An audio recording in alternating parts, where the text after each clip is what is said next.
لا إله إلا الله لا إله إلا الله لا إله إلا الله. بسم اللہ الرحمن الرحیم. محترم ناظرین، کیا آپ جانتے ہیں کہ یہ سورج کہاں سے آتا ہے اور کہاں جاتا ہے؟ آئیے ہم اس کو احادیث کی روشنی میں دیکھتے ہیں.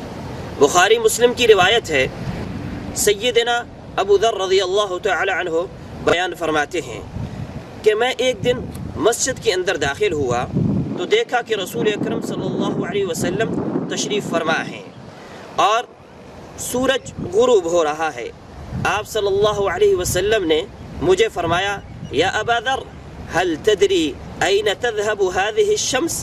اے ابو ذر، کیا جانتے ہو کہ یہ سورج کہاں جاتا ہے؟ ابو ذر فرماتے ہیں، قلت اللہ ورسولہ اعلم. میں نے کہا اللہ اور اس کا رسول اس کے بارے میں زیادہ بہتر جانتے ہیں. تو رسول اکرم صلی اللہ علیہ وسلم نے فرمایا، تجری حتی تنتہی الى مستقرها تحت العرش، کہ یہ سورج چلتا ہے یہاں تک کہ اپنی جائے قرار، اپنے مستقر اور اپنے ٹھہرنے کی جگہ عرش کے نیچے جا کر ٹھہرتا ہے.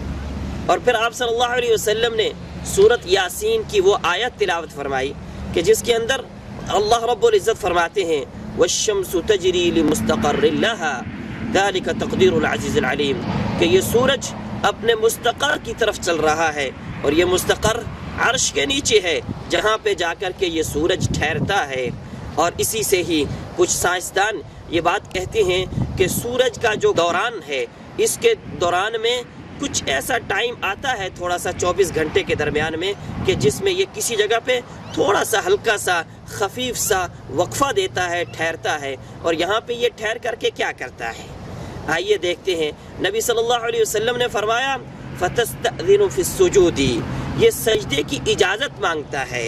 فَيُؤْذَنُ لَهَا، پھر اس کو اجازت دی جاتی ہے. اور اس کے بعد فرمایا، فَتَخِرُّ سَاجِدَةً، یہ سجدے کی حالت میں گر جاتا ہے.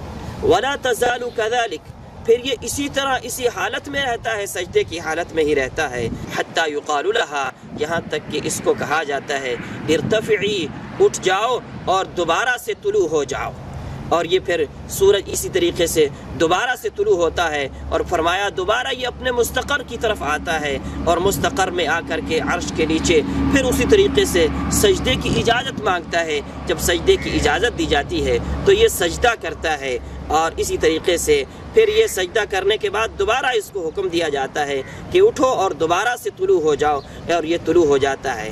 کہا حتی لا یستنکر الناس منها شیئا، یہاں تک کہ لوگ اس میں سے کسی بات کو، کسی چیز کو انوکھی محسوس نہیں کرتے، کوئی نئی محسوس نہیں کرتے، بلکہ یہ معمول کی اور عادت کی اور عام بات ہو جاتی ہے کہ سورج روزانہ طلوع ہوتا ہے اور روزانہ غروب ہو جاتا ہے. حتیٰ کہ فرمایا ایک دن آئے گا، توشک ان تسجد فلا يقبل لها وتستأذن فلا يؤذن لها، کہ ایک دن یہ آئے گا اور آ کر کے یہ اللہ سے اجازت مانگے گا لیکن اس کو اجازت نہیں دی جائے گی. اور اس کو کہا جائے گا، ارجعی من حیث جئتی، جہاں سے آئی ہے وہاں سے واپس چلی جاؤ. اور پھر یہ وہاں سے سورج کہا کہ دوبارہ آئے گا اور آ کر کے سورج مغرب سے، اپنے مغرب سے طلوع ہو جائے گا کہ جہاں سے آیا تھا وہیں سے ہی دوبارہ طلوع ہو جائے گا. اور پھر آپ صلی اللہ علیہ وسلم نے فرمایا، کیا جانتے ہو کہ یہ کب ہوگا؟ آپ صلی اللہ علیہ وسلم نے پھر آیت کا، سورت انعام کی آیت کا وہ ٹکڑا تلاوت فرمایا کہ جس کے اندر کہا جاتا ہے کہ جو ایمان نہیں لائے ان کو اس دن ایمان کا فائدہ نہیں دیا ہے. آئیے ہم اس پوری آیت کو دیکھتے ہیں کہ اس پوری آیت کے اندر اللہ رب العزت کیا فرماتے ہیں. اللہ فرماتے ہیں، هل ينظرون الا ان تأتيهم الملائکہ، کیا یہ اس بات کا انتظار کر رہے ہیں کہ ان کے پاس فرشتے آئیں تو پھر یہ ایمان لائیں گے؟ او یأتی ربک، یا یہ بات اس بات کا انتظار کر رہے ہیں کہ اللہ رب العزت خود ان کے پاس آئے تو پھر یہ ایمان لائیں گے؟ او یأتی بعض آیات ربک، یا یہ اس بات کا انتظار کر رہے ہیں کہ اللہ رب العزت کی آیات میں سے کوئی نشانیوں میں سے، جیسے یہ سورج کا مغرب سے طلوع ہونا ایک نشانی ہے، ان نشانیوں میں سے کوئی نشانی آ جائے پھر یہ ایسا کریں گے. فرمایا یوم یأتی بعض آیات ربک، جس دن تمہارے رب کی ان آیات، ان نشانیوں میں سے کوئی نشانی آ جائے گی، پھر کیا ہوگا؟ فرمایا لا ينفع نفسا ایمانها لم تکن آمنت من قبل او کسبت فی ایمانها خیرا۔ اس دن جو بندہ ایمان نہیں لایا ہوگا اس کو یہ ایمان لانا کوئی فائدہ نہیں دے گا، اور جو ایمان لا چکا ہوگا، میرے بھائی یہ ایمانداروں کے لیے بھی یہاں پہ نصیحت ہے۔